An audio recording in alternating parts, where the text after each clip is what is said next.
ओम शांति। निराकार परमपिता परमात्मा की हम संतानें निराकार परमपिता परमात्मा से शिक्षित हो रहे हैं। हम सब अनपढ़ बन गए थे, असभ्य बन गए थे। अभी हम प्रभु जी से सत्यता और दिव्यता की सभ्यता सीख रहे हैं और दैवी गुणों पर प्रभु हम आत्माओं का ध्यान खिंचवा रहे हैं। तो आज के दैवी गुण की स्मृति दिलाई है बाबा ने कि विष्णु के घराने में अगर हमको जाना है तो हमको संपूर्ण अहिंसक बनकर सबूत देना है। कलयुगी वायुमंडल है, दुनिया नहीं बदलेगी, परिस्थितियां नहीं बदलेंगी, हमारे अनुसार कुछ भी नहीं होगा। लेकिन ऐसे वायुमंडल में जहां पर चारों तरफ हर तरह की हिंसा हो रही होगी, वहां मुझे अहिंसक बनने का सबूत देना है। तो अहिंसक प्रभु जी कहते हैं संपूर्ण पवित्र आत्मा को, जिन पर अपवित्रता का काम महाशत्रु का स्वप्न में भी वार न हो। आत्मा भाई भाई की स्मृति सहज और स्वतः रहती हो। अगर ये स्मृति नहीं रहती है तो हम हिंसा करते हैं हम हिंसा, इसमें कोई दो मत नहीं है। आत्मा भाई भाई समझेंगे तो मेरे मन की सारी हिंसाएं खत्म होंगी। ऐसा अहिंसक हमको बनना है। अहिंसक आत्मा आत्मघात का महापाप नहीं करती है। अपने संपूर्ण सतो प्रधान स्टेज से नीचे गिरना मना अपना घात कर देना। हम आत्माएं संपूर्ण सतो प्रधान आत्माएं हैं, लेकिन जब हम इस स्टेज से नीचे गिर जाते हैं तो हम अपना घात करते हैं।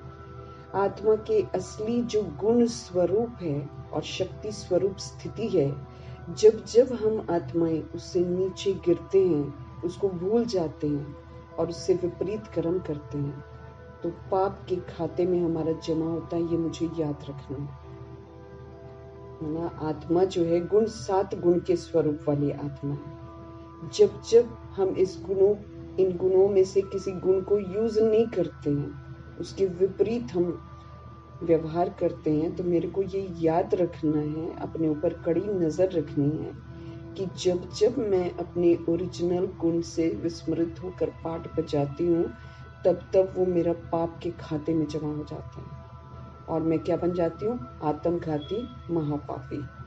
हिंसा, कहाँ हिंसा? किसको हिंसा कहते हैं ना? यूं हम आराम से बैठे हुए हैं और हम सोचते हैं हम तो हिंसा करते ही नहीं है। लेकिन जब जब बाबा कहते तुम अपने स्वधर्म को, स्वरूप को भूल कर पाठ बजाते हो, तो तुम पाप कर रहे हो। अहिंसक आत्मा कभी भी खून नहीं करती। खून करना हिंसा करना है। अब परमात्मा की भाषा में खून करना, जो परमात्मा पिता के द्वारा मुझे दिव्य बुद्धि रोज मिल रही है, जो दिव्य विवेक मुझे मिल रहा है, जो ईश्वरीय विवेक मिल रहा है, उसे यदि माया के वश होकर या फिर दूसरी आत्मा के परमत के वश होकर या फिर किसी बुरे संग के वश होकर, किसी परिस्थिति के वश होकर, जब मैं आत्मा प्रभु की दी हुई दिव्य बुद्धि, दिव्य विवेक को दबा देती हूँ, उसको यूज नहीं करती हूँ, तो मैं खून करती हूँ। दिव्य बुद्धि का मैं खून कर देती हूँ, तो मैं हिंसा कर रही हूँ ना। मैं सारे दिन अपनी हिंसा को चेक करूंगी कि कहाँ मैं हिंसा करती हूँ। प्रभु जी कहे कि ऐसे करो और मैं वैसे न करूं, माना मैंने उनकी दी हुई समझ का खून कर दी ना हिंसा। फिर आगे बाबा कहते हैं झूठ बोलना, चोरी करना, ठगी करना, धोखा देना, इसको भी तो हिंसा कहा जाता है। अब इसका स्पष्टीकरण प्रभु करते हैं कि अगर मैं आत्मा कलयुगी संस्कार जो पहले यूज करती थी, वो शूद्रपन के संस्कार, वो शूद्रपन का स्वभाव, वो शूद्रपन का बोल अपनाना, किसी के प्रति व्यर्थ भावना रखना, माना शूद्रों की वस्तु को फिर से मैं चोरी करके फिर से हिंसा करती हूँ। मेरे पाप कहाँ बन रहे हैं, मेरे को देखना है। बाबा ने मेरे को शूद्र से ब्राह्मण बनाया और ये कहा कि अब शूद्रता यूज नहीं करनी है। स्थितियां आएंगी, परिस्थितियां आएंगी, व्यक्ति आएंगे, वो मुझे उकसाएंगे, लेकिन मैं बहाने नहीं मार सकती बाबा को कि बाबा उसकी वजह, वो बाबा नहीं सुनेंगे, मेरी कोई भी बात नहीं सुनेंगे। वो मुझे बता रहे हैं कि शूद्रपन के संस्कार, स्वभाव, बोल अपनाना, किसी के प्रति व्यर्थ भावना रखना, मना शूद्रों की वस्तु को चोरी करना, ये भी तो हिंसा है। स्वयं को ट्रस्टी कहने के बाद फिर मुंह वश होकर चलना, फिर उसको मेरा समझना, मेरा बच्चा, मेरा ये, मेरा वो मुंह वश चलना, मैंपन लाना, मेरा समझना, कहना तेरा, करना मेरा, झूठ बोलते हैं तो झूठ की हिंसा में मेरा ऐड होएगा कि ये आत्मा भगवान की समझ मिलने के बाद भी झूठ बोल रही। हिंसा, हम कौन कौन सी हिंसा कर रहे हैं। फिर मीठे परमात्मा बोलते हैं, एक बाप से वायदा करके फिर प्रैक्टिकल में यदि अन्य आत्माओं से संबंध व संपर्क रखते हो, परमपिता परमात्मा की स्मृति के बजाय दूसरों को याद करते हो, साथ साथ झूठ बोलते हो, हिंसा करते हो। एक बाप दूसरा न कोई कहते हो और साथ में दूसरों को भी याद करते हो, माना हिंसा करती हूँ। ऐसे ही धोखा देना हिंसा है, जानते हुए मानते हुए फिर भी स्वयं को श्रेष्ठ प्राप्तियों से वंचित कर देना। जान रहे हैं कि श्रेष्ठ प्राप्तियां होती हैं, फिर भी वेले बैठे हैं, नहीं कर रहे हैं, खुद को धोखा दे रहे हैं। अपनी कमजोरी को छिपाकर बाहर से अपना नाम बाला करना, अपने को अच्छा पुरुषार्थी सिद्ध करना, धोखा देना। गलती करके छिपा लेना, धोखा देना है। तो बाबा कहते हैं, अहिंसक अर्थात पुण्य आत्मा ये पाप नहीं कर सकती हैं। इस महान जीवन में सबसे बड़े से बड़ा पाप व हिंसा है किसी आत्मा के प्रति विकारी भावना रखना। महान आत्माएं अर्थात दिव्य बुद्धि, दिव्य नेत्र के वरदान वाले, दिव्य बुद्धि, दिव्य नेत्र का शुद्ध आहार लेना है। व्यवहार मेरा शुद्ध होना चाहिए, संकल्प मेरे शुद्ध होने चाहिए। अगर अपने शुद्ध संकल्प रूपी आहार अर्थात शुद्ध भोजन को छोड़कर अशुद्ध आहार स्वीकार करते हैं अर्थात संकल्प के वशीभूत हो जाते हैं, तो ऐसे मलेच्छ भोजन वाले मलेच्छ आत्मा महापापी आत्मघाती कहलाएंगे। अगर मेरे संकल्प गड़बड़ हैं, अगर मेरे संकल्प श्रीमत के विपरीत हैं, अगर किसी के प्रति कोई भी विकारी दृष्टि है, अगर मेरे शुद्ध संकल्प नहीं है, मैं शुद्ध भोजन नहीं ग्रहण कर रही हूँ, तो मैं महापापी आत्मघाती कहलाऊंगी।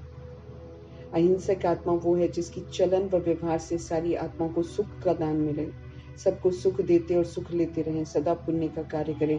पुण्य अर्थात किसको ऐसा सुख देना जो उस आत्मा के दिल से ब्लेसिंग्स निकले, आत्मा ब्लेसिंग दे।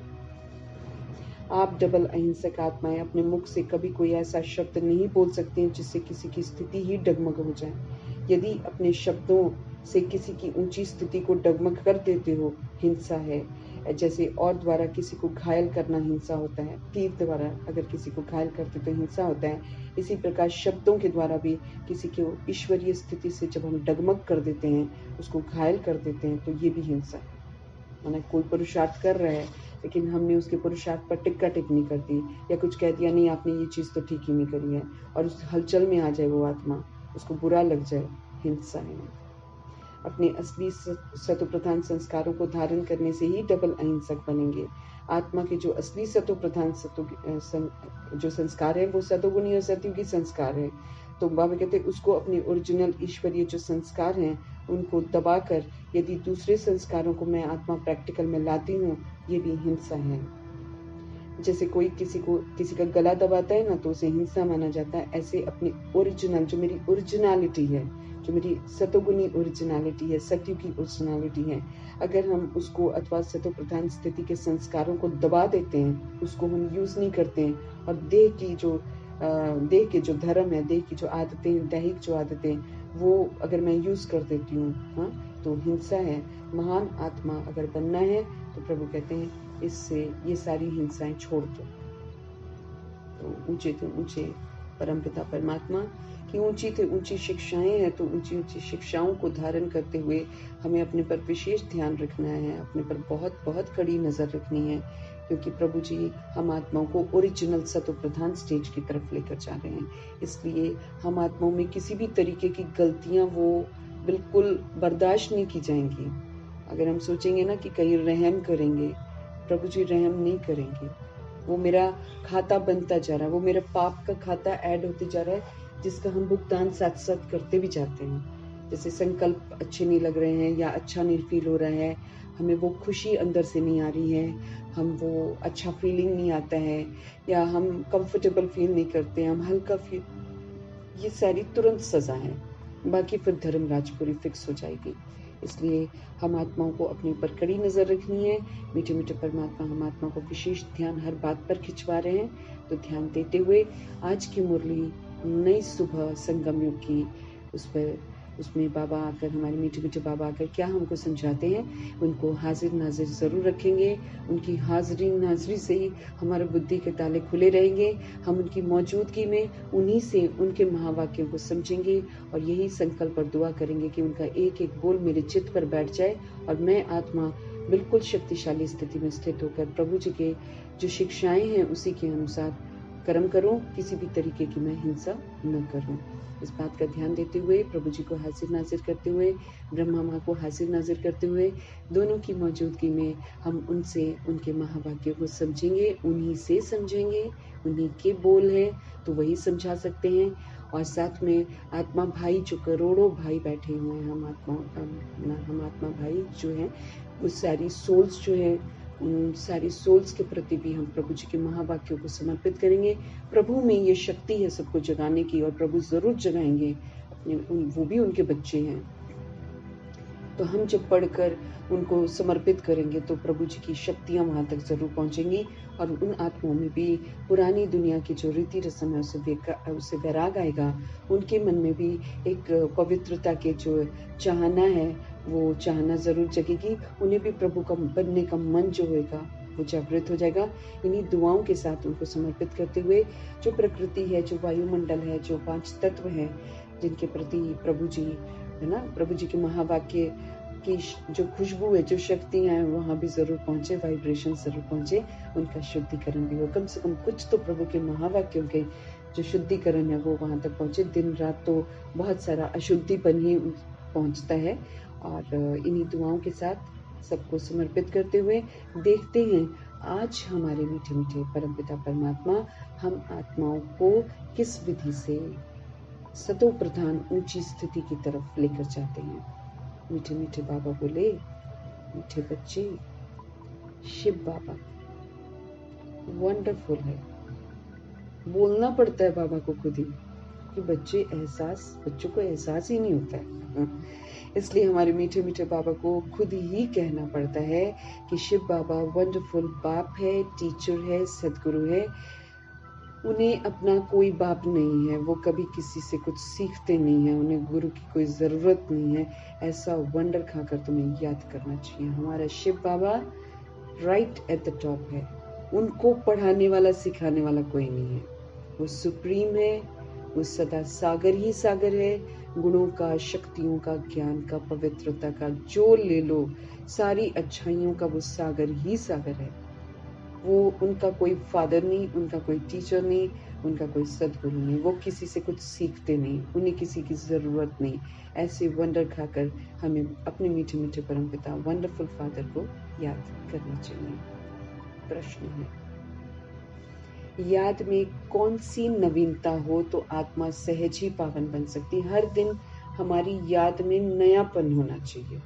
हर दिन हमें प्रभु के और समीप जाना चाहिए, और समीप जाना चाहिए। तो लहर जो याद की है वो बदलती जानी चाहिए। वो थोड़ी कि सुबह योग में बैठे, शाम को योग में बैठे बस करता हूँ, वो थोड़ी याद है। जब एक बार आत्मा रियलाइज कर लेती है कि उसका परमात्मा के सिवाय कोई नहीं है, जब वो एक बार रियलाइज कर लेती है कि प्रभु ही उसे सही रास्ते पर लेकर जा रहे हैं, तो फिर उसका बुद्धि का योग इधर उधर जाएगा क्यों।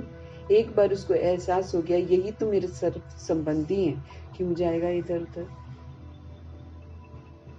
तो हर दिन याद में बाबा कहे नवीनता आनी चाहिए, समीप पहुंचना चाहिए, सूक्ष्म वतन तक पहुंचना मुझको। तो हर दिन देह की दुनिया से मेरा बुद्धि का योग ऊपर उठना चाहिए।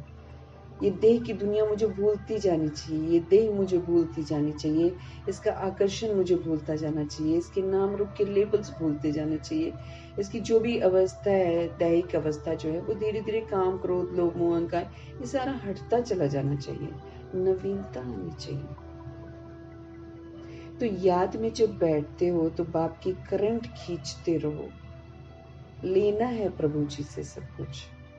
बाप तुम्हें देखे और तुम बाप को देखो, ऐसी याद ही तो आत्मा को पावन बना सकती है। जब बीच से सारा देह रूपी चमड़ी हट जाए, देह रूपी चमड़ी का विस्तार बीच से हट जाए, तब तो प्रभु जी के साथ मेरा कनेक्शन जुड़े और तब वो पवित्रता के सागर की जो किरणें हैं, जो शक्तियां हैं, वो मेरे तक पहुंचे।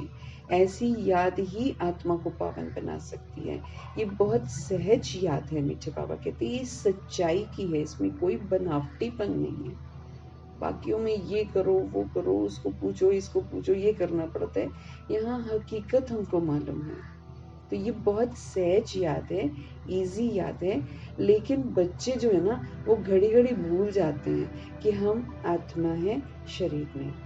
देही अभिमानी बच्चे ही याद में ठहर सकते हैं। स्पष्ट कर रहे हैं, क्योंकि जब तक मेरे अंदर में देह का अभिमान है, तब तक मुझे अपनी देह भी अपनी तरफ खींचेगी, देहधारी भी खींचेंगे, इसमें कोई दो मत नहीं है। इसलिए मुझे देही अभिमानी बनने का अभ्यास जो है, अपने को आत्मा समझने का जो अभ्यास है, उस रियलिटी में जीना बहुत जरूरी है। जीना है मुझे उसमें। आत्मा अगर हम हैं तो हम सदा ही आत्मा है ना। फिर थोड़ी देर आत्मा थोड़ी देर देह है, ऐसा तो नहीं होएगा ना। तो प्रभु जी समझ देते हैं कि जो देही अभिमानी बच्चे हैं, जो अपने को आत्मा समझते हैं, वही याद में ठहर सकते हैं, नहीं तो याद ठहर नहीं सकती है। वो देहधारी के तो जंजाल बहुत हैं। उससे फिर देखो, याद भी हम करते हैं तो कोई फायदा तो होता नहीं है। ना तो मेरा फायदा होता है, ना तो साथ में रहने वाली सोल का फायदा होता है। लेकिन जब हम प्रभु की याद में रहते हैं, तो मैं आत्मा भी शक्तिशाली बनती हूँ और मैं दूसरी सोल्स को भी शक्तिशाली बनाने के निमित्त बन जाती हूँ। तो इसमें फायदा है ना। देह समझने से मेरी भी अवस्था और नीचे डिगती है, फिर साथ में रहने वाले भी, वो भी कमी कमजोरी वाले बन जाते। तो नुकसान है ना, याद में ही फायदा है। ओम शांति।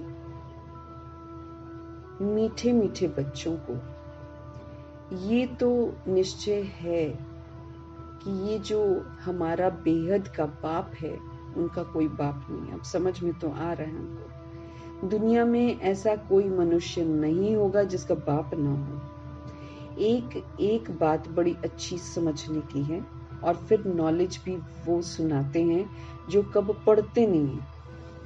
प्रभु जी की नॉलेज अद्भुत नॉलेज है, कोई दे ही नहीं सकता। नहीं तो मनुष्य मात्र तो कुछ न कुछ पढ़ते तो जरूर है। श्री कृष्ण भी पढ़ा है। बाप कहते हैं मैं क्या पढ़ा हूँ, मैं तो पढ़ाने आया हूँ। मैं पढ़ा हुआ नहीं हूँ, मैंने कोई से शिक्षा नहीं ली है, कोई गुरु मैंने नहीं किया है। ड्रामा प्लान अनुसार बाप की जरूर ऊंच ते ऊंच महिमा होगी। गाया भी जाता है ऊंचे ते ऊंचा भगवान, उनसे ऊंचा फिर क्या होगा। न बाप, न टीचर, न गुरु। इस बेहद के बाप का न कोई फादर है, न टीचर है, न गुरु है। ये स्वयं ही फादर भी हैं, स्वयं ही टीचर भी हैं और स्वयं ही सतगुरु भी हैं।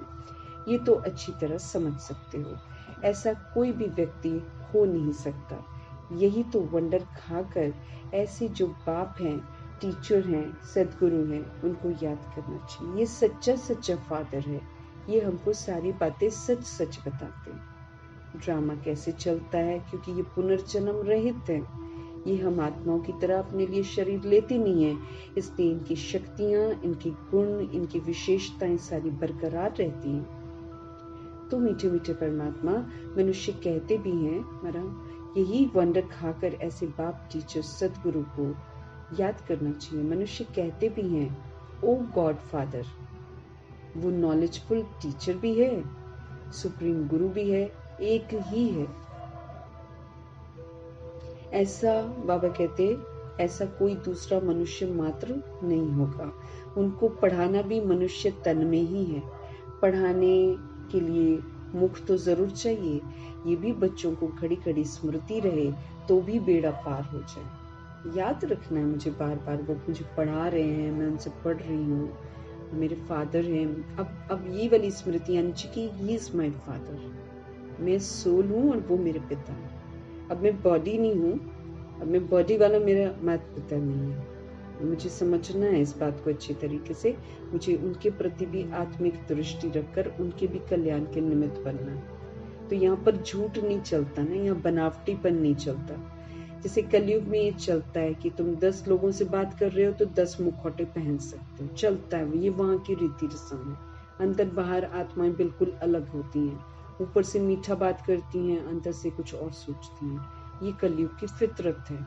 यहाँ सत्य परमपिता परमात्मा हम आत्माओं को ओरिजिनल सच्चाई की तरफ लेकर जा रहे हैं, सत्य स्वरूप की तरफ लेकर जा रहे हैं, बिल्कुल मासूम बचपन की तरफ लेकर जा रहे हैं। इसलिए यहाँ पर हम जो भी करते हैं हमको एकदम सच सच करना है, झूठ नहीं करना। ये नहीं कि बनावटी उधर भी बनावटी इधर भी, नहीं, बड़ी ही निर्भयता से खुले आम सत्य पाठ बजाना है, अपने को आत्मा समझकर पाठ बजाना है। बाकी सभी के लिए आत्मिक दृष्टि रखनी है, किसी के लिए भी किसी तरीके की दैहिक दृष्टि मेरे दिमाग में नहीं होनी चाहिए। इसका प्रैक्टिकल अभ्यास मुझे करना है। कब करेंगे अगर हम अभी नहीं करेंगे? तो मेरे लिए अब शरीर के जो फादर मदर हैं वो मेरे लिए सोल्स हैं, वो मेरे आत्मा भाई हैं, और मैं आत्मा और वो आत्मा भाई, हम तीनों जो हैं हम परमात्मा के बच्चे हैं। We are souls.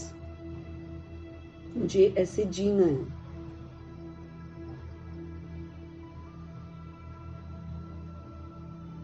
बाबा कहिए ऐसा कोई दूसरा मनुष्य मात्र नहीं होगा। उनको पढ़ाना भी मनुष्य तन में है। शिव बाबा को मनुष्य तन में ही आकर पढ़ाते हैं। पढ़ाने के लिए मुख तो जरूर चाहिए, मुख जरूर चाहिए ना, उसके बिना तो वो पढ़ा नहीं सकते हैं, तो मुख चाहिए। ये भी बच्चों को घड़ी घड़ी स्मृति रहे तो भी बेड़ा पार हो जाए। ये भी बच्चों को घड़ी घड़ी स्मृति रहे तो भी बेड़ा पार हो जाए।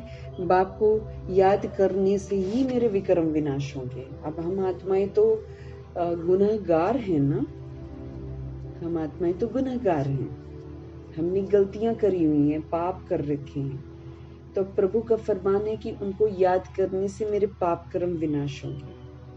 सुप्रीम टीचर समझने से सारा ज्ञान बुद्धि में आ जाएगा कि वो मेरे सुप्रीम टीचर हैं, सुप्रीम फादर हैं, सुप्रीम सतगुरु हैं। वो सतगुरु भी हैं, हमको योग भी सिखा रहे हैं, हमको सिखाते हैं कि कैसे मेरे को अपना कनेक्शन उनसे जोड़ना है। बोलते हैं बीच से देह रूपी चमड़ी का जो भान है उसको निकालो, भूलो उसको कि तुम देह नहीं हो, तुम एक सोल हो। सोल समझकर प्रभु को याद करो, देह समझकर याद नहीं करो। देह के भान से मत याद करो कि मैं सो एंड सो इतनी देर योग लगा कर आई हूँ। कि लोग बोलते ना मैंने योग लगाया, मैं वो देह अभिमान बोलता है, वो योग तो लगा ही नहीं है। योग लगाने वाला ऐसे बखान नहीं करेगा कि हमने योग लगाया, वो याद में निरंतर ही रहेगा। हमको योग सिखला रहे हैं, एक के ही साथ योग लगाना उसको कहते हैं योग। यहाँ पर तो हमारे तो न जाने हमारे तो किसके किसके साथ योग लग जाता है। कितनों को तो हम लोग याद करते थे, फिर राह चलते भी किसी को देख कर टिक्का टिप्पणी लग गई तो उसके साथ भी 10-15 मिनट दिमाग उसके साथ भी लग जाता है, इसने ऐसा इसने वैसा। तो अब प्रभु हमको सिखाते हैं एक के साथ योग लगाना है। वो पावर हाउस है ना, पावर हाउस है शिव बाबा, उनके साथ योग लगाकर मुझे आत्मा रूपी बैटरी को चार्ज होना है, तब जाकर फिर पूरे ड्रामा की चार्जिंग अभी होगी। चार्जिंग के अनुसार ही तो मैं ड्रामा में पार्ट बचाऊंगी। बाबा कहे तो मेरे को योग सिखला रहे, एक के साथ योग लगाना है। सभी आत्माओं का एक ही फादर है, सब आत्माओं को कहते हैं माम एकम याद करो, मुझे ही याद करो। आत्मा ही तो सब कुछ करती है। इस शरीर रूपी मोटर को चलाने वाली कौन है? आत्मा ही तो है। शरीर जो है ये मोटर है, ये गाड़ी है, इसको कौन चलाएगा? आत्मा। तो आत्मा का चार्ज होना बहुत जरूरी है। आत्मा की चार्जिंग प्रभु से ही हो सकती है और कोई चीज उसको चार्ज नहीं कर सकती। उनको रथ कहो कुछ भी कहो, मुख्य चलाने वाली आत्मा ही तो है।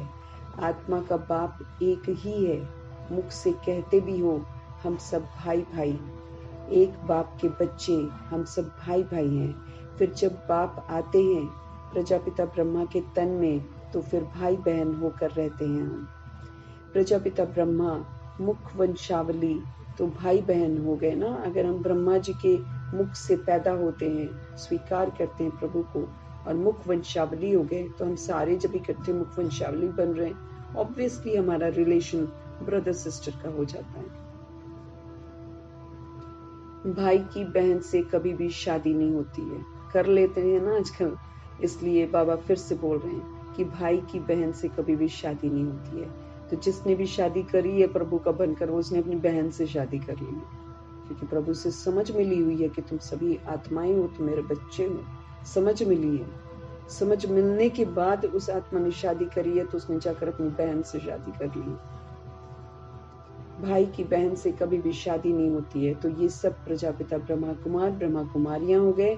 तो भाई बहन समझने से जैसे बाप के लवली चिल्ड्रन ईश्वरीय संप्रदाय हो गए। जब हम आपस में एक दूसरे को ब्रदर सिस्टर समझते हैं दिल से, सच्चाई से, सफाई से, तो फिर हम प्रभु के लवली चिल्ड्रन ईश्वरीय संप्रदाय हो गए। तुम कहेंगे हम हैं डायरेक्ट ईश्वरीय संप्रदाय। ईश्वर बाबा हमको सब कुछ सिखला रहे हैं। वो कोई से सीखा हुआ नहीं है, वो तो है ही सदैव संपूर्ण।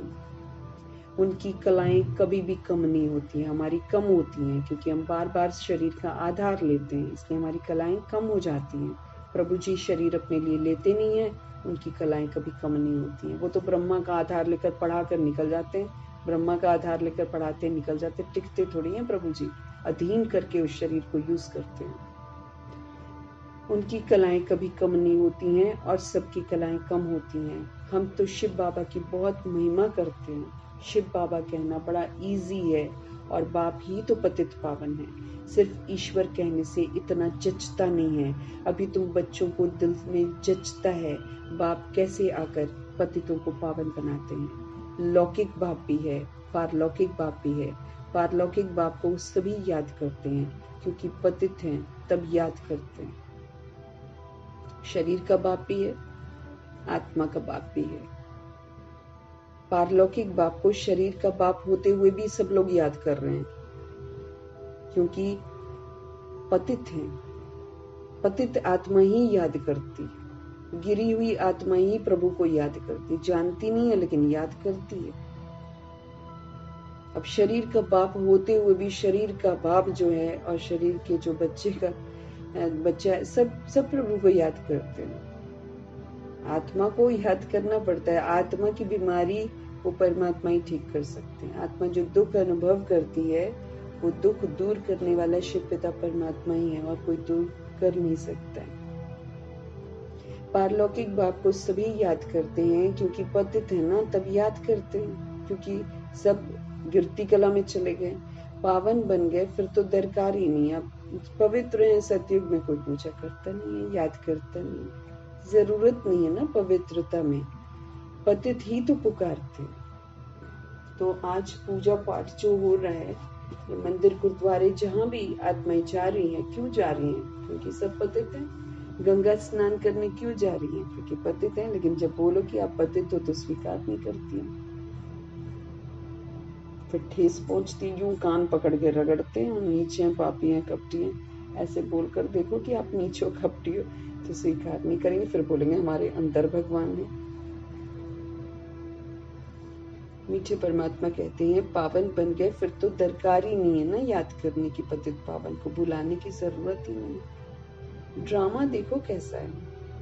पतित पावन बाप को याद करते हैं, चाहते हैं हम पावन दुनिया के मालिक बने। जो सोल्स कभी पावन दुनिया की मालिक थी, उनके अंदर तो ये वाली चाहना आती है कि हम पावन दुनिया के मालिक बने। शास्त्रों में दिखाया है देवताओं और असुरों की लड़ाई लगी हुई है ना, ऐसा दिखाते हैं, परंतु ऐसा नहीं होता। ये प्रभु आकर बताते हैं, क्योंकि अगर देवता इस तरीके की हिंसा करते हैं तो फिर उनको ऐसे महिमा थोड़ी कर सकते हैं कि वो संपूर्ण अहिंसक है, अहिंसा उनका परमो धर्म है। वो तो एकदम सूक्ष्म हिंसा भी नहीं करते। लेकिन अपने ही वो जब साधारण होती हैं आत्माएं, संगम युग में देवकुल की आत्माएं जब साधारण बन जाती हैं, तो प्रभु की शिक्षाओं को प्राप्त करके अपने अंदर जो धारण किए हुए आसुरी अवगुण है, उसको निकालने का पुरुषार्थ जरूर करती हैं। तो युद्ध हर सोल का अपना अपना चलता है। किसने किस तीव्रता से किस अवगुण को धारण किया है, उसी तीव्रता से सोल्स अपना अपना इलाज करती हैं बाबा की श्रीमत पर चलकर। तो हम सभी युद्ध के मैदान में हैं।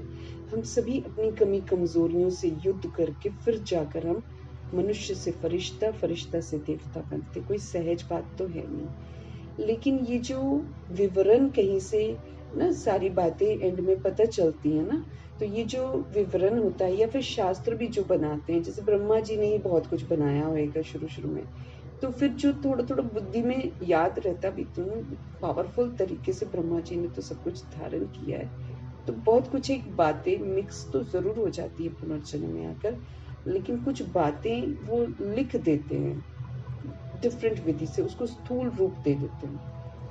तो शास्त्रों में दिखा दिया है कि देवताओं और असुरों की लड़ाई लगी। अब ये जो सूक्ष्म हम युद्ध करते हैं, अपने आप से जो युद्ध करते हैं, अपनी खामियों को निकालने का जो युद्ध करते हैं, माया से गुप्त युद्ध करते हैं, इसका जिक्र होने की खातिर सीरियल बनाने वाले और फिल्में बनाने वाले, देवताओं पर फिल्में बनाने वाले, वो रामायण की फिल्म बनाने वाले, ऐसे लोग फिर हिंसा दिखा देते हैं स्थूल रूप में, क्योंकि वो सूक्ष्म कैसे दिखाए, वो तो उनको मालूम भी नहीं है कि सूक्ष्म कैसे होता है, इसलिए वो उसको स्थूल रूप दे देते हैं। और फिर लोग फिर सोचते हैं कि देवता असुरों के साथ लड़ाई करते हैं।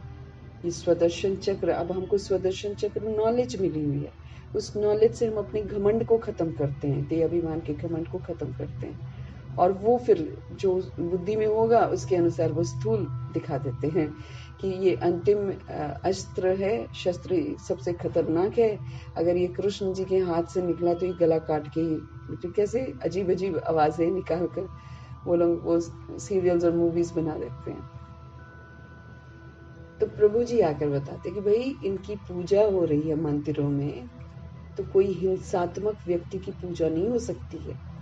तो प्रभु जी आकर समझाते हैं कि ये लोग अहिंसक हैं। अभी तुम समझते हो कि हम न असुर हैं न देवता हैं, इस समय हम संगम युग में है ना, हम प्रभु जी से सीख रहे हैं सारी अच्छी अच्छी बातें। तो इस वक्त हमको असुर और देवता दोनों में गिना नहीं जाएगा, क्योंकि अभी हम समझ समझ कर बुराइयों से मुक्त होकर अच्छाइयों को धारण करने का अटेंशन रख रहे हैं। अभी हम हैं बीच के, सभी तुमको कूटते रहते हैं, ये खेल बड़ा मजे का है। सारी सोल्स जो हैं वो जो दूसरे दूसरे धर्म की है ना, वो सारी उड़ती हैं देवी देवताओं से।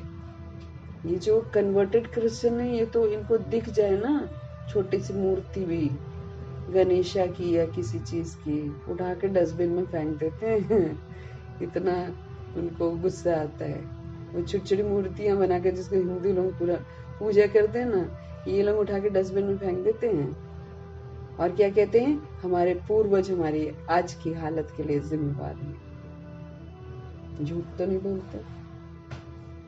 तो बाबा कहते हैं सभी तुमको कूटते रहते हैं, ये खेल बड़ा मजे का है। नाटक में मजा ही देखने जाते हैं ना, वो सब है हद के ड्रामा, ये है बेहद का ड्रामा। 5000 वर्ष का है, ऐसा इतना बड़ा ड्रामा कोई चलता नहीं है, इसलिए इसको बेहद का ड्रामा कहते हैं। लेकिन बेहद का ड्रामा है तो ड्रामा है, अब उसमें चीजों को पकड़ के थोड़ी बैठ जाना है। खेलने आए और खेलते खेलते हम बोले कि ये चीज मेरी है, हम तो नहीं छोड़ेंगे। फिर देखो कैसे छुड़वाती है प्रकृति, छुड़वा ही देती है ना। 63 जन्म लिए, मैंने 63 शरीर लिए, 63 शरीर में बोला होगा ये मेरा है मेरा है मेरा, सब छुड़वाया है ना। ये है बेहद का ड्रामा, इनको और कोई भी नहीं जानते हैं, देवताएं तो जान भी नहीं सकते मीठे बाबा के। अभी तुम कलयुग से निकल आए हो, जो खुद जानते हैं वो औरों को भी समझा सकते हैं। एक बार ड्रामा देखा तो फिर सारा ड्रामा बुद्धि में आ जाएगा। बाबा ने समझाया है, ये जो मनुष्य रूप सृष्टि रूपी झाड़ है, ये जो कल्प वृक्ष है, इनका बीज कहाँ पर है, कौन जानता है सब कुछ, शिव पिता परमात्मा, वो ऊपर में है, परम धाम में है, विराट रूप कहते हैं ना।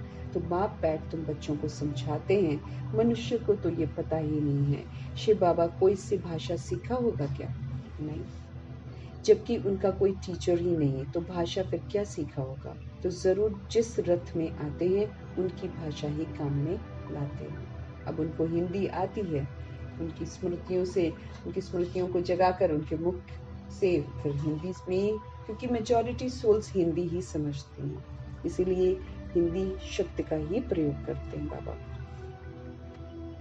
अब उनकी सिंधी भी होगी, अब सिंधी थोड़ी बोलते हैं बाबा, क्योंकि सिंधी तो फिर कुछ लोग समझेंगे, मेजॉरिटी तो समझेंगे नहीं। और जबकि प्रभु की जो पढ़ाई है ये तो विश्व की सभी सोल्स के लिए है। हाँ, इतना जरूर था कि भगवानुवच है, बाबा ने बोला था आगे चलकर भिन्न भिन्न भाषाओं में भी मुरली छप जाएगी, लेकिन वही लुत्फ तो हिंदी में ही आता है, क्योंकि इंग्लिश जो है ना करने वाली जो सोल्स हैं वो यही बोलती हैं, वो बोलती हैं कि जो हिंदी में है ना वो खूबसूरती इंग्लिश में नहीं आती है, वो फिर कुछ ना कुछ तो बदलाव होता है। क्योंकि जो सोल्स डबल विदेशी फॉरेनर, हाँ, एक फॉरेनर ने हिंदी सीखी है ना, वो यही बोल रही थी कि जो हिंदी का मजा है ना, मिठास है, वो इंग्लिश की मुरली में मिठास नहीं आती है। तो बाबा जिस भाषा में बोलेगा उसी की तो मिठास आएगी ना, उनकी भाषा ही काम में लाएगा। उनकी अपनी भाषा तो कोई है नहीं, वो कुछ पढ़ते सीखते ही नहीं है, उनका कोई टीचर होता नहीं है। श्री कृष्ण तो सीखता है, उनके जो हैं माँ बाप टीचर हैं, उनको गुरु की दरकार ही नहीं है, क्योंकि उनको तो सदगति मिल गई है ना। तो जब हमारी दुर्गति से सदगति हो जाती है फिर हमको किसी चीज की जरूरत नहीं पड़ती है।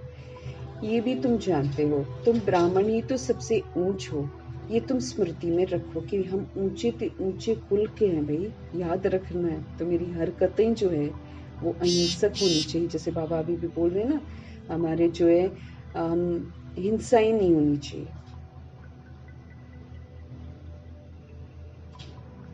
बाबा कहे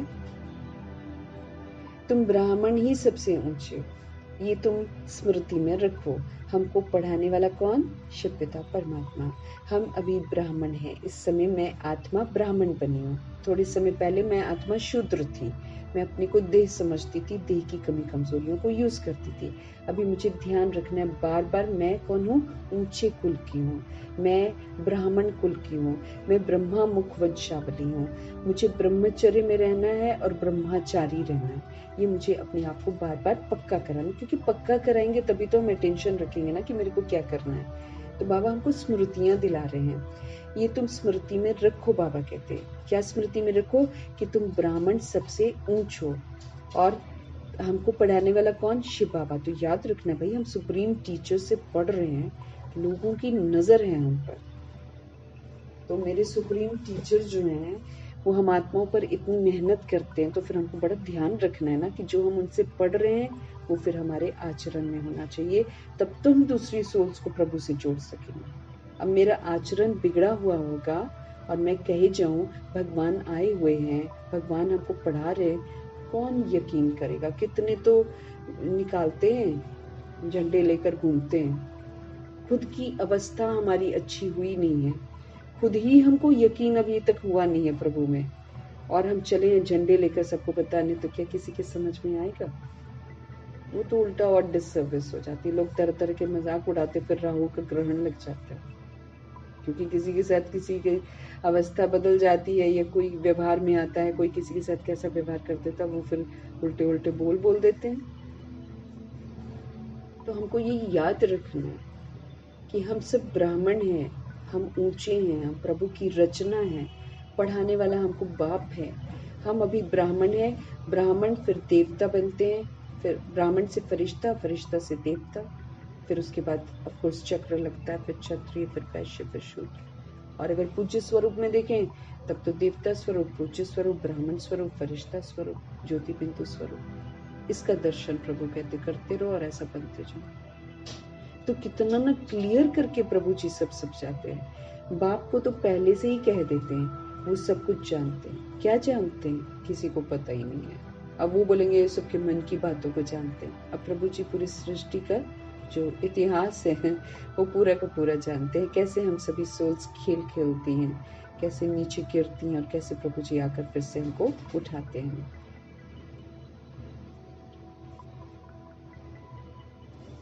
हमारे शिव बाबा नॉलेज से फुल हैं, सारे सृष्टि के आदि मध्य अंत की उनको नॉलेज है।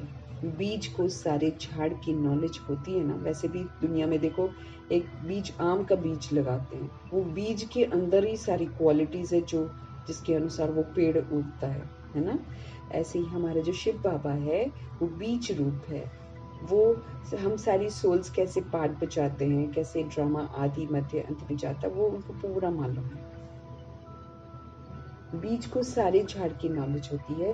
वो तो जड़ का बीज है जो पेड़ पौधे का होता है, वो तो जड़ है, मीठे परमात्मा बोलते हैं। लेकिन तुम वो चैतन्य, हम तो लिविंग है, हम सोल्स मरते नहीं है। तुम अपने झाड़ की नॉलेज समझाते हो। बाप कहते हैं मैं इस वैरायटी मनुष्य सृष्टि का बीज हूँ। है तो सभी मनुष्य, परंतु वैरायटी है। एक भी आत्मा के शरीर के फीचर्स दूसरे जैसे नहीं हो सकते हैं। दो एक्टर्स एक जैसे नहीं हो सकते हैं। ये है बेहद का ड्रामा। हम मनुष्य में ना दो, मैं आत्मा और दूसरी सोल, हम लोग एक जैसा नहीं हो सकते।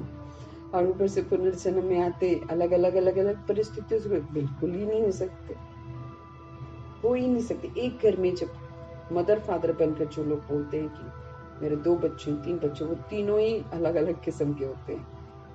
यहाँ से समझ में आता ना, कोई सोल कहाँ से आई है, कोई सोल कहाँ से, कोई सोल कहाँ से, हिसाब किताब के तहत सामने फंस गए। सबकी सोच अलग, सबका वैरायटी, सब कुछ अलग होता है। अब जबरदस्ती बॉडी से मैचिंग कर दी तो उसको अपना समझ लिया, वो थोड़ी होता है। सोल चला रही है बॉडी को, तो सोल तो किसी की भी नहीं है। सोल तो परमात्मा की ही है, वो परमात्मा का बच्चा ही है, वो नहीं बदल सकता। हकीकत है ये। बॉडी तो झूठ है, बॉडी तो बदलती रहती। बाबा कहे तुम हो चैतन्य, तुम अपने झाड़ की नॉलेज समझाते हो। बाप कहते हैं मैं इस वैरायटी मनुष्य सृष्टि का बीज हूँ। है तो सब मनुष्य, परंतु वैरायटी है। एक भी आत्मा के शरीर के फीचर्स दूसरे जैसे नहीं हो सकते हैं। दो एक्टर्स एक जैसे नहीं हो सकते हैं। ये बेहद का ड्रामा है। हम मनुष्यों को एक्टर्स नहीं कहते हैं, आत्मा को कहते हैं। वो लोग मनुष्य को ही समझते हैं। तुम्हारी बुद्धि में है कि हम आत्मा एक्टर्स हैं, वो बॉडी को देखकर बोलते हैं एक्टर्स। हम सोल ही एक्टिंग कर रहे हैं, बताओ, बॉडी ले लेकर कितनी सारी एक्टिंग करते हैं जो शरीर द्वारा डांस करते। बाबा कहते तुम्हारी बुद्धि में है कि हम आत्माएं एक्टर्स हैं जो शरीर द्वारा डांस करते हैं। जैसे मनुष्य बंदर को डांस कराते हैं ना, ये भी आत्मा है जो शरीर को डांस कराती है, पार्ट बजवाती है। आजकल तो सच में बंदरों जैसा डांस करते हैं। अगर म्यूजिक बंद कर दो, म्यूजिक की ताल पर थोड़ा करते हैं कि म्यूजिक की ताल पर म्यूजिक बंद कर दो, बंदरों से कम नहीं लगेंगे सबके सब। जो शरीर द्वारा डांस करते हैं ना, जैसे मनुष्य बंदर को डांस कराता है ना, ये भी आत्मा जैसे जैसे तमो प्रधान होती जाती है ना, तो तमो प्रधान डांस करवाती है। गंदे गंदे डांस मूवमेंट्स करवाते हैं कलयुग में लोग कि पूछो मत, और वाह वाह करेंगे उसको देख देख कर। अंग प्रदर्शन, लोगों की विकारी दृष्टि जाए, गलत गलत जगह पर दृष्टि जाए, ऐसे डांस करते हैं। अब तो वो वाला दौर चल रहा है। तो आत्मा इस समय तमो प्रधान बन गई, बंदर मिसल बन गई है, विकारी बन गई है, इसलिए शरीर के द्वारा डांस कराती है। ये तो बहुत सहज समझने की बातें हैं। बेहद का पाप आते भी जरूर हैं, ऐसे नहीं कि नहीं आते हैं। शिव जयंती भी होती है। बाप आते ही तब है जब दुनिया चेंज होनी होती है। भक्ति मार्ग में श्री कृष्ण को याद करते रहते हैं, परंतु श्री कृष्ण आए कैसे? कलयुग में या संगम पर तो श्री कृष्ण का रूप इन आंखों से देखा नहीं जा सकता। फिर बाबा कहते हैं उनको भगवान कैसे कह सकते हैं? वो तो सतयुग का पहला नंबर प्रिंस, सच्चा युग तो शुरू हो जाता है ना, वो पहला नंबर का प्रिंस है। उनका बाप टीचर भी है, गुरु की उनको दरकार नहीं है, क्योंकि वो सदगति में है। स्वर्ग को सदगति कहा जाता है। जब स्वर्ग में जाते हैं ना, तो जीवन मुक्त अवस्था में रहते हैं, उसको सदगति कहते हैं। कलयुग में हम बंधनों में रहते हैं, इसलिए दुर्गति कहते हैं। प्रभु जी कहते हैं स्वर्ग को सदगति कहा जाता है। हिसाब भी बड़ा क्लियर है, बच्चे समझते हैं।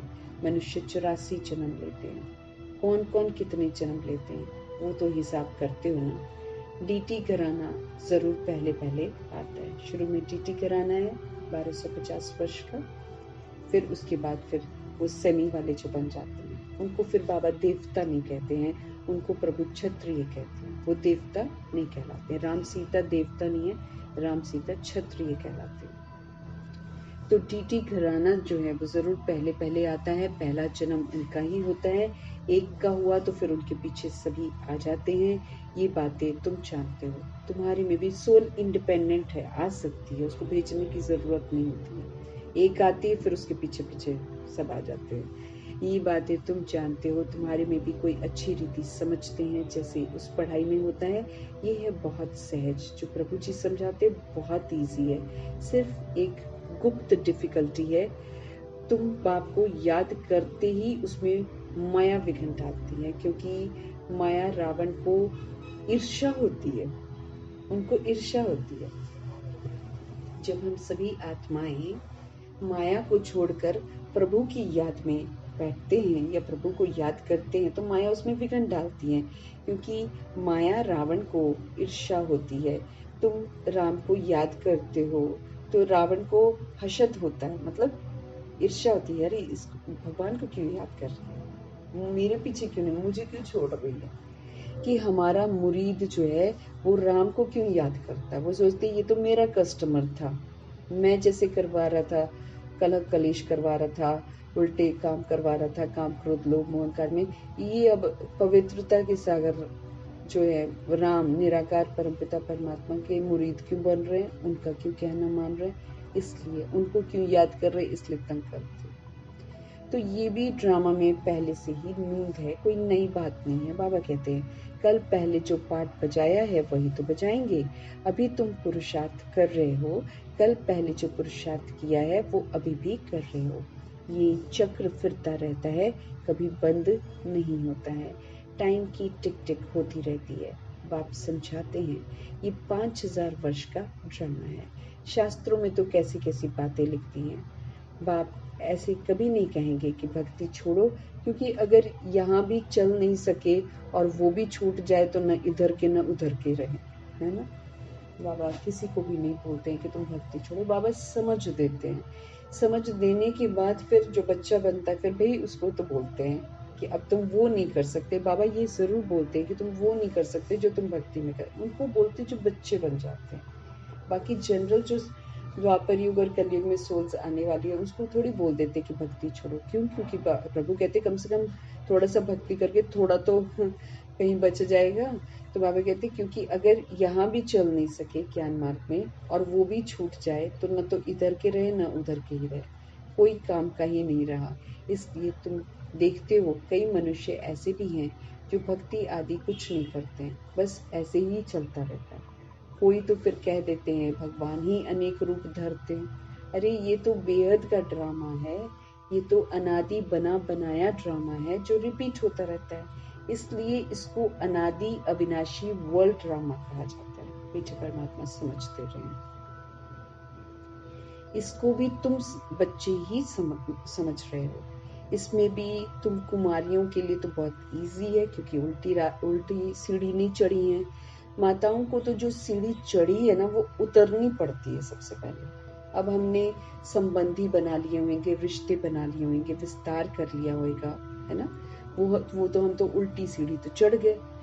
अब उल्टी सीढ़ी पर चढ़े हुए तो सीधी सीढ़ी पर नहीं चढ़ सकते, इसीलिए समझ से पहले नीचे उतरना पड़ता है।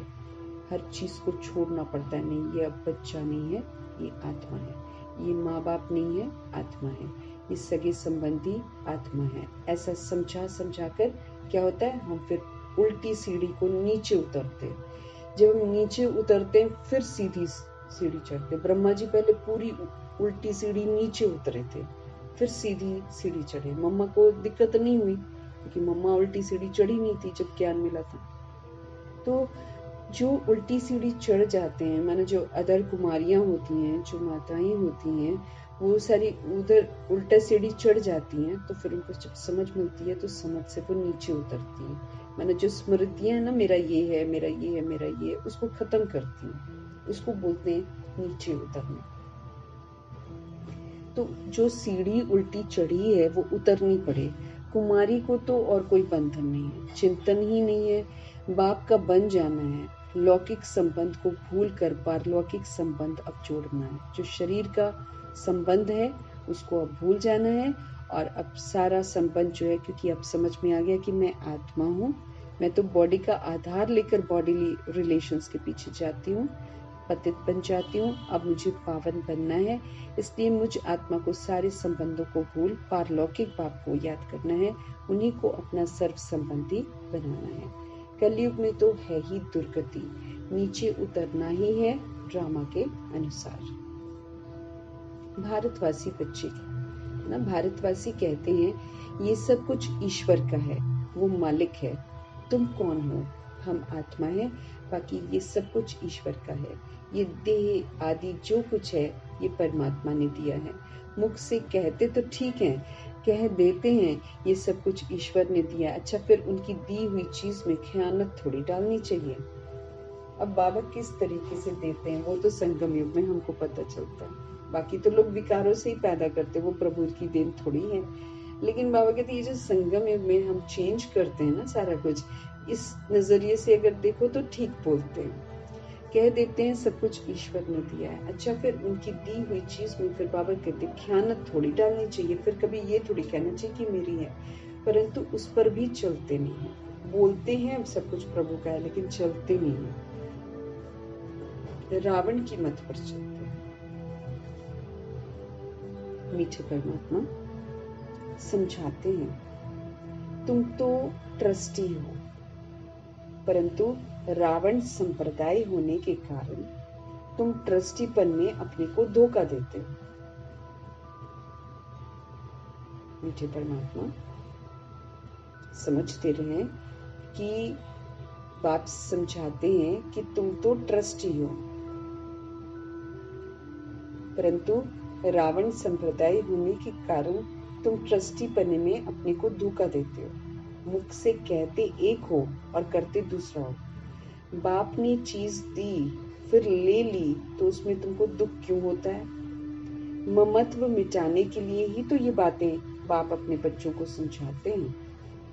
जो भी हमारे साथ जिंदगी में होता है, चाहे धोखे मिलते हैं चाहे कुछ भी होता है, बाबा कहते हैं सुंदर विधि है, इसी से तो ममत्व टूटता है, तो खुश होना चाहिए। बाबा के अगर कोई चीज मेरे पास आई और फिर चली गई, कोई बात नहीं ना, यही तो पेपर है। ऐसे ही तो ममत्व हमारे जो ममत्व है वो मिटते हैं। तो ममत्व मिटाने के लिए ही तो ये बातें बाप अपने बच्चों को समझाते हैं। अब बाप आए हुए हैं, तुमने ही पुकारा है, बाबा हमको साथ ले चलो, हम रावण राज्य में बहुत दुखी हैं, आकर हमको पावन बनाओ, क्योंकि समझते हैं पावन बनने के बगैर तो हम जा नहीं सकते। ये एहसास उनको अंदर से होता है। हमको ले चलो, कहाँ? घर ले चलो। सब कहते हैं हम घर जाएं। श्री कृष्ण के भगत चाहते हैं हम कृष्णपुरी वैकुंठ में जाएं। सतयुग ही याद रहता है, प्यारी चीज है ना। मनुष्य मरता है तो स्वर्ग जाता नहीं है, स्वर्ग तो सतयुग में ही होता है ना। कलयुग में होता है नर्क, और वो बोलते हैं कि स्वर्ग गया, वो तो नर्क में गया और फिर से नर्क में पैदा ही होगा। तो जरूर पुनर्जन्म नर्क में ही होगा ना। 42 जन्म तो हम नर्क में लेते हैं, हम 42 जन्म 42 शरीर जो है वो हम इस हेल में लेते हैं।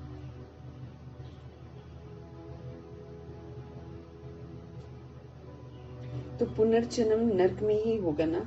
ये कोई सतयुग थोड़ी है, वो तो वंडर ऑफ वर्ल्ड है। कहते भी हैं समझते भी हैं, फिर भी कोई मरता है तो फिर उनके संबंधी कुछ भी समझते नहीं है। बाप के पास जो 84 के चक्र की नॉलेज है वो बाप ही तो दे सकते हैं। तुम तो अपने को देह समझते थे, वो रॉन्ग था। अब बाप कहते हैं देही अभिमानी भव। देह समझ रहे थे, रॉन्ग था, अब आत्म अभिमानी बन गए। श्री कृष्ण तो कह न सके देही अभिमानी भव, उनको तो अपनी देह है ना। शिव बाबा को अपनी देह नहीं है, ये तो उनका रथ है जिसमें वो विराजमान है। उनका ये रथ है तो इनका भी रथ है। इनकी अपनी आत्मा भी है, बाप का भी लोन लिया हुआ है। बाप कहते हैं मैं इनका आधार लेता हूँ, अपना तो है नहीं तो पढ़ाएंगे कैसे।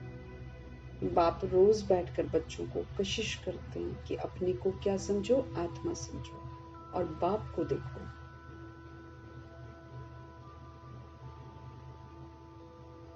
आत्मा के तीसरे नेत्र से बाप को देखो।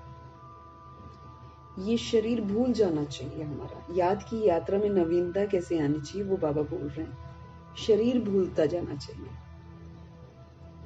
हम तुमको देखें और तुम हमको देखो। So sweet. मीठे परमात्मा क्या बोल रहे हैं, जब हम योग में बैठे हैं या जब हम उनको याद कर रहे हैं, चलते फिरते उठते बैठते जब हम याद कर रहे हैं, ये शरीर भूल जाए।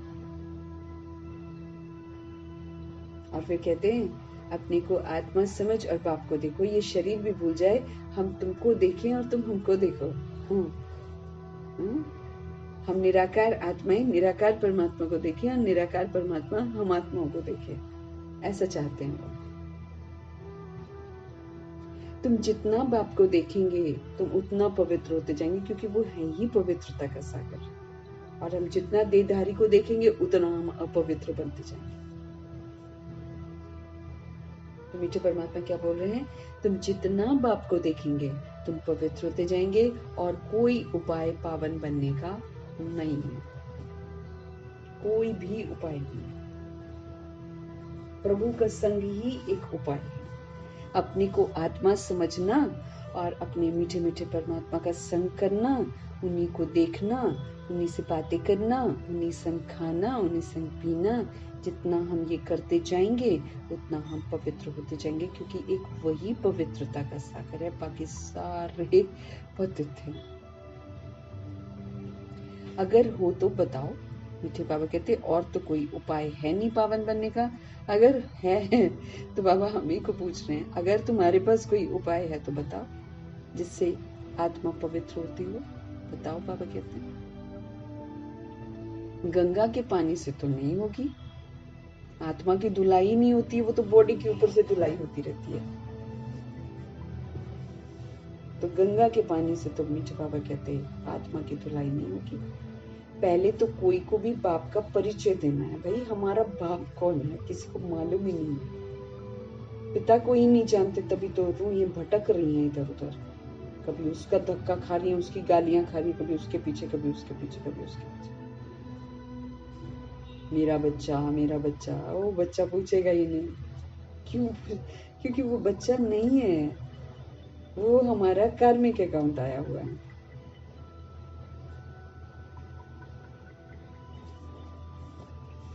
गंगा के पानी से तो नहीं होगी। मीठे बाबा कहते हैं पहले तो कोई को भी बाप का परिचय देना है। ऐसा बाप तो और कोई होता नहीं है। नफ्स देखो ऐसा समझे जो जागृत हो जाए। समझे बरोबर, इनको तो परमात्मा कहा जाता है। अभी तुम बच्चों को बाप अपना परिचय दे रहे हैं, मैं कौन हूँ ये भी बच्चों को मालूम है। हिस्ट्री रिपीट होती है, जो इस कुल के होंगे वही आएंगे, बाकी तो सब अपने अपने धर्म में चले जाएंगे। जो और धर्मों में कन्वर्ट हो गए हैं वो फिर निकलकर अपने अपने सेक्शन में चले जाएंगे। इसलिए इस समय बहुत शफलिंग होगी। कभी कोई हिंदू बन रहा होगा, कभी कोई क्रिश्चियन बन रहा होगा, कभी कोई मुस्लिम बन रहा होगा। आत्माएं वाइंड अप होने वाला है ड्रामा।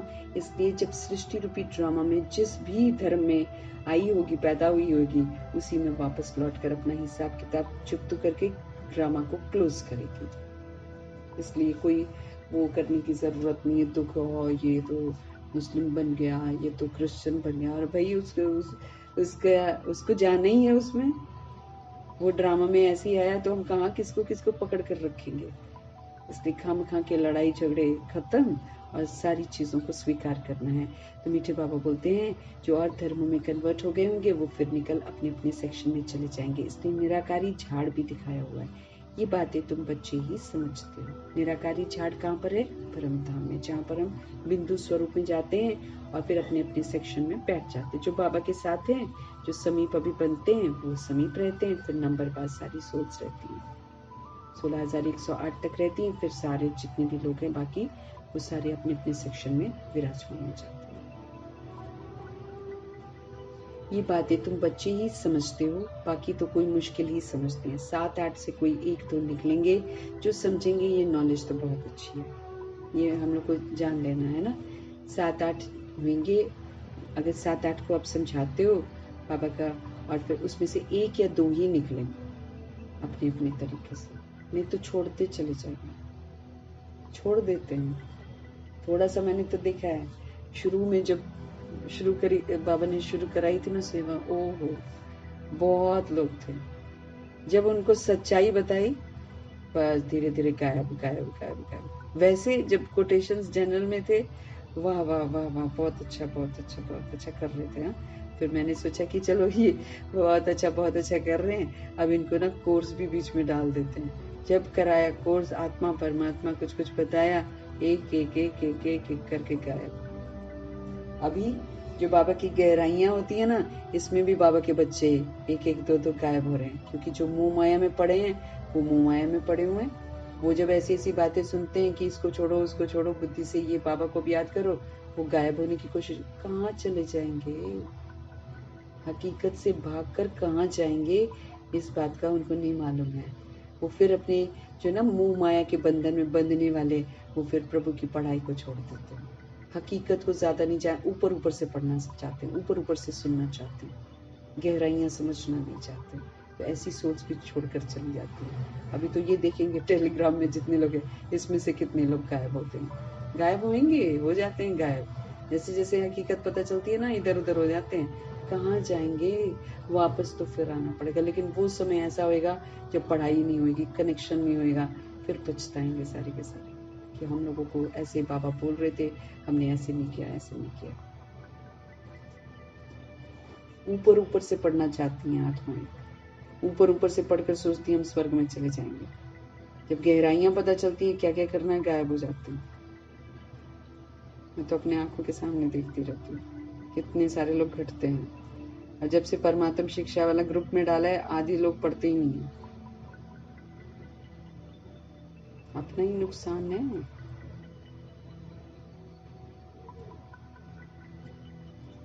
यहाँ का जो होगा बाबा कहते हैं, मीठे परमात्मा हमको समझ देते हैं। एक जना अभी हाल में गायब हुआ, उसने क्या डाला, उसने गायब होने से पहले मैरी क्रिसमस करके गया है।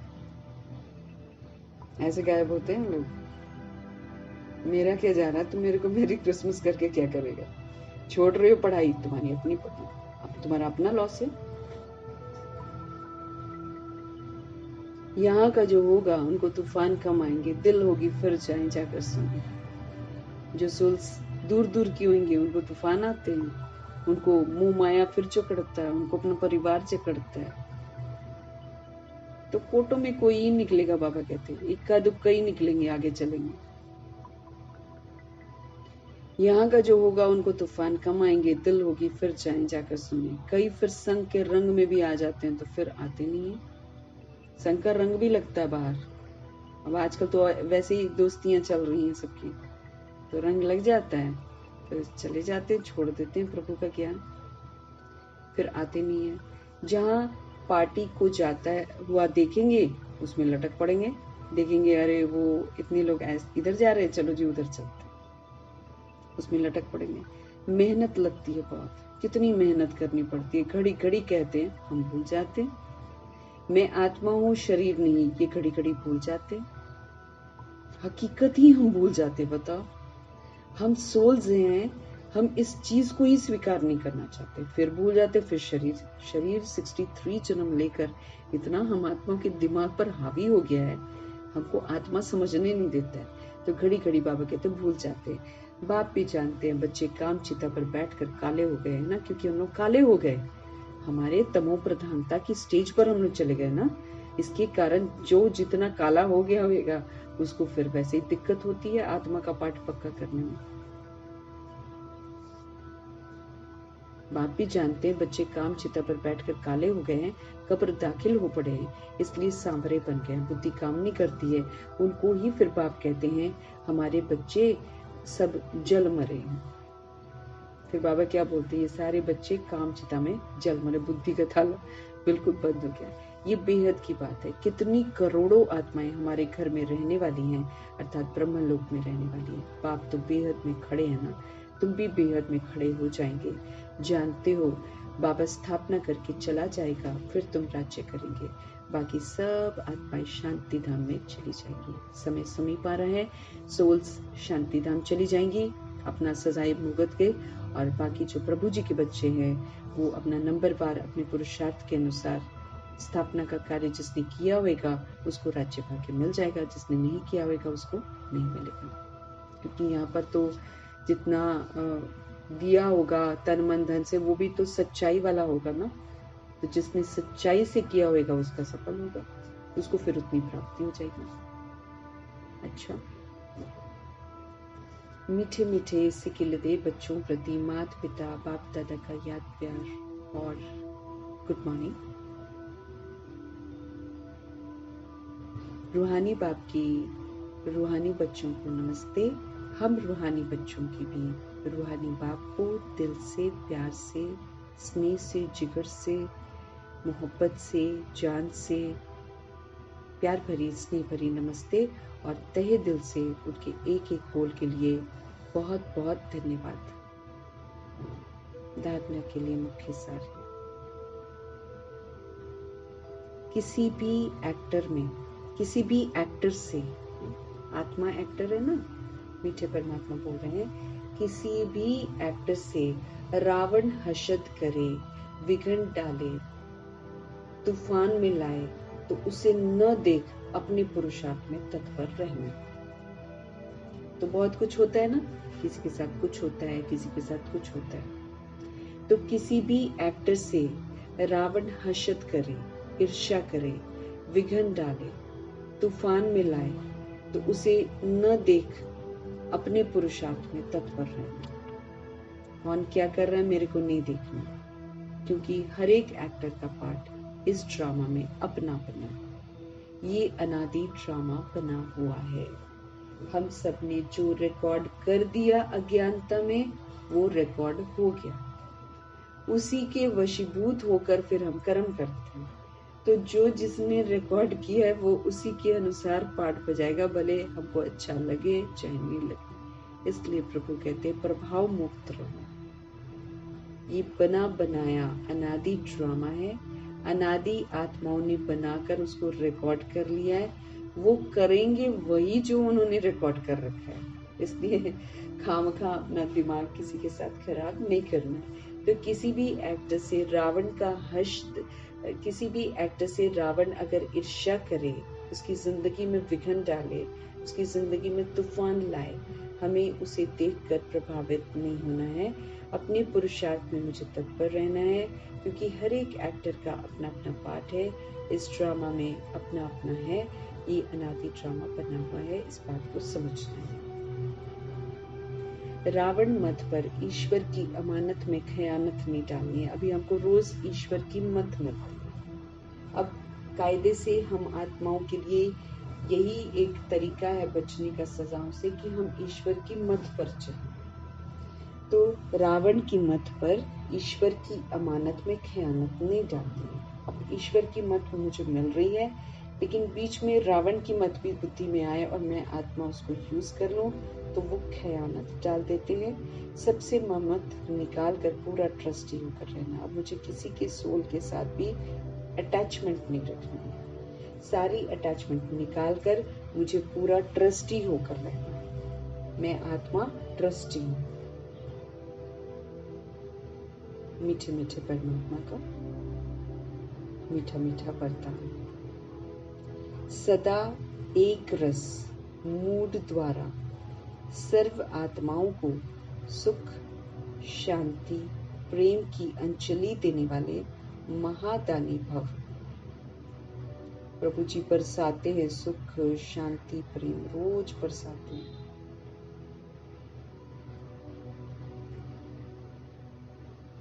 तो सदा एक रस, एक प्रभु से सारी रस लेते हुए एक रस मूड रहना चाहिए, क्योंकि एक से रस लेंगे तो मेरा मूड एक जैसा रहेगा। अगर 10 जगह से रस लेंगे तो मूड तो चेंज होगा, क्योंकि हर आत्मा अपने अनुसार मेरा मूड बदल देती। इसलिए मीठे परमात्मा समझ देते हैं, सदा एक रस मूड, एक प्रभु से सारे रस लेते हुए एक ही मूड द्वारा सभी आत्माओं को सुख, शांति, प्रेम की अंजलि देने वाले महादानी भव। मीठे बाबा बोले, आप बच्चों की मूड सदा खुशी की एक रस रहे, खुशियों के सागर के साथ रहना है, कंपेनियनशिप बाबा के साथ रहना है, उनकी कंपनी में रहना है, तो हम सदा एक रस रहेंगे। कभी भी हमारा मूड ऑफ नहीं होगा, कभी मूड बहुत खुश, कभी मूड ऑफ, ऐसा नहीं होना चाहिए। सदा महादानी बनने वालों की तो मूड कभी बदलती नहीं है। देवता बनने वाले, माना देने वाले, आपको कोई कुछ भी दे, लेकिन आप महादानी बच्चे सबको सुख ही दो, सबको शांति की अंजलि दो, सबको प्रेम की अंजलि दो। वो आपको कुछ भी दे। तन की सेवा के साथ मन से ऐसी सेवा में बिजी रहो तो डबल पुण्य जमा हो जाएगा। भगवान कहते तन से तो सेवा करनी है, लेकिन तन की सेवा के साथ ये मन भी जुड़ जाए तो ऐसी सेवा में बिजी रहो तो फिर क्या बन जाएंगे? डबल पुण्य आत्मा हो जाएंगे।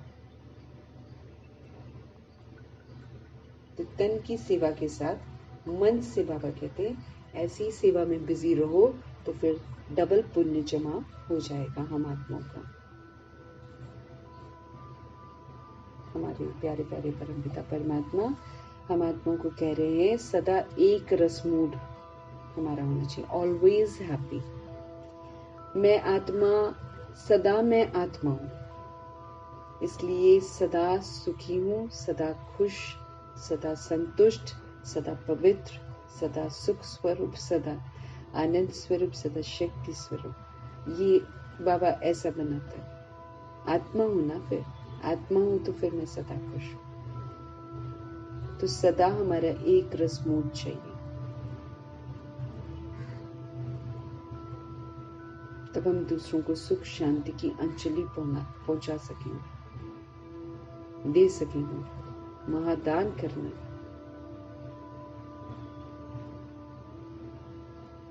तो तन की सेवा के साथ साथ अगर मन भी खुश है ना, मन में प्रसन्नता है, तो बाबा कहते मन भी ऐसी सेवा करेंगे तो फिर बिजी रहो, तो डबल पुण्य जमा होता है।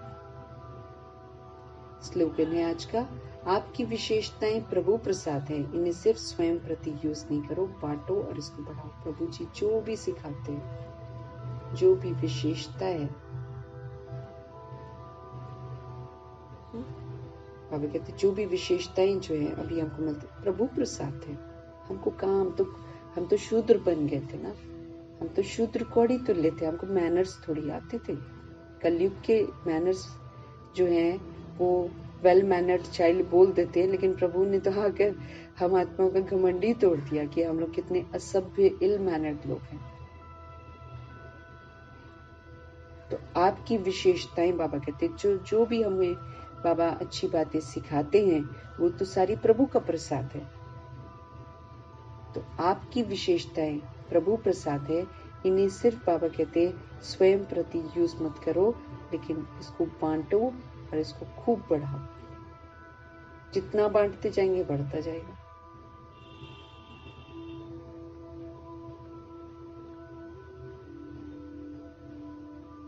तो विशेषताओं का घमंड नहीं करना है, विशेषताएं प्रभु का प्रसाद है।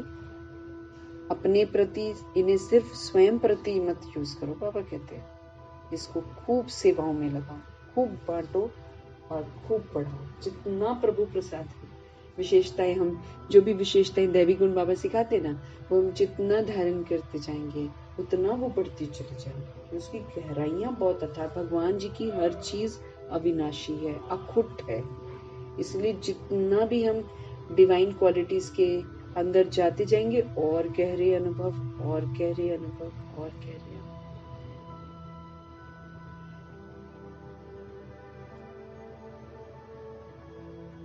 तो मीठे मीठे परमात्मा का मीठी मीठी शिक्षाओं के लिए धन्यवाद करते हैं, ब्रह्मा माँ का धन्यवाद करते हैं, जगदम्बा माँ का धन्यवाद, एडवांस पार्टी की सारी सोल्स का धन्यवाद। अष्ट रत्नों का धन्यवाद, नवग्रहों का धन्यवाद।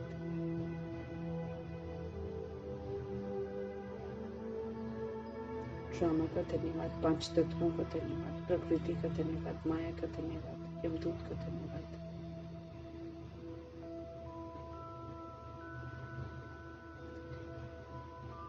साधन बनाने वालों का धन्यवाद, साधनों का धन्यवाद, करोड़ों की आबादी का धन्यवाद, जो भी मददगार सहयोगी आत्मा है सबका धन्यवाद, चाहे वो ज्ञान से सहयोग दे रही हूँ, चाहे किसी भी विधि से सहयोग दे रही हूँ, धन्यवाद ही धन्यवाद।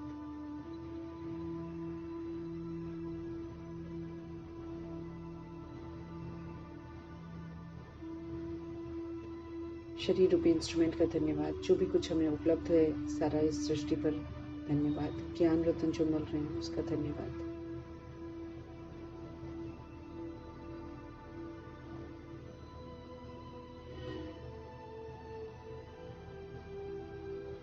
जो भी ड्रामा से मेहमान नवाजी लेते हैं उसका धन्यवाद। आप सभी सोल्स का भी धन्यवाद, पूरे यूनिवर्स का धन्यवाद करते हुए ओम शांति।